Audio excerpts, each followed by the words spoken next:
Good morning, all of you. Early hour.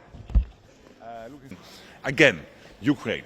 How do we make sure that Ukraine stays as strong as possible? The peace talks are ongoing. That's good, but at the same time we have to make sure that whilst they take place, and we are not sure when they will end, that Ukraine is in the strongest possible position to keep the fight going, to fight back against the Russians, but also in the strongest possible position when peace talks really get to a point where they sit at the table. I'm not going to react to everything Putin is saying. We have seen him in military clothes, dressed like a soldier at the front, but not at the front. It was quite far from the front the day before yesterday. So, no, I'm not going to react to everything.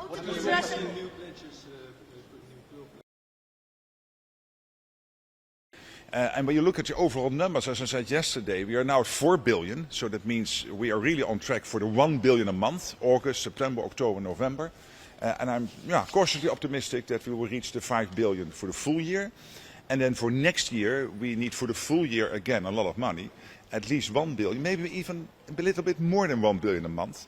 It might be around 50, maybe a little bit more for the whole year. When it comes to this crucial US gear, so this is offensive and defensive, including interceptors for the air defense systems, crucial to keep Ukrainian civilians and civilian infrastructure safe.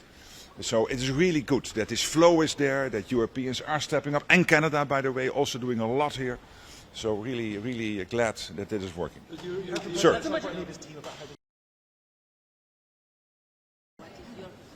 No, I mean, I commented before that, of course, when corruption takes place, that it is important, and these corruption cases emerge, that the Ukrainians deal with it. And they are dealing with it. I think the Ukrainian president is taking all the necessary steps to root out corruption.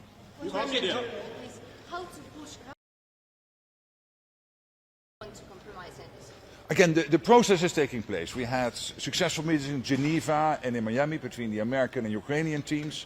Last night there was the meeting in Moscow. Again, I'm not going to comment on every step on the way. It's important that the peace process is there. Hopefully it will lead to results. And if it takes too long or it is not leading to results, the best way to put pressure on the Russians is by doing two things. One is making sure that the Russians understand that the weapon flow into Ukraine will keep on going. That's exactly what's happening today, thanks to the US, thanks to the Europeans. US sending its crucial gear to Ukraine, paid for by Canada and European allies, but also Europe and Canada doing a lot bilaterally. And secondly, making sure that the economic sanctions bite, that they are effective. That's also exactly what is happening. The US and Europe working in conjunction to have the maximum impact through sanctions on the Russian economy.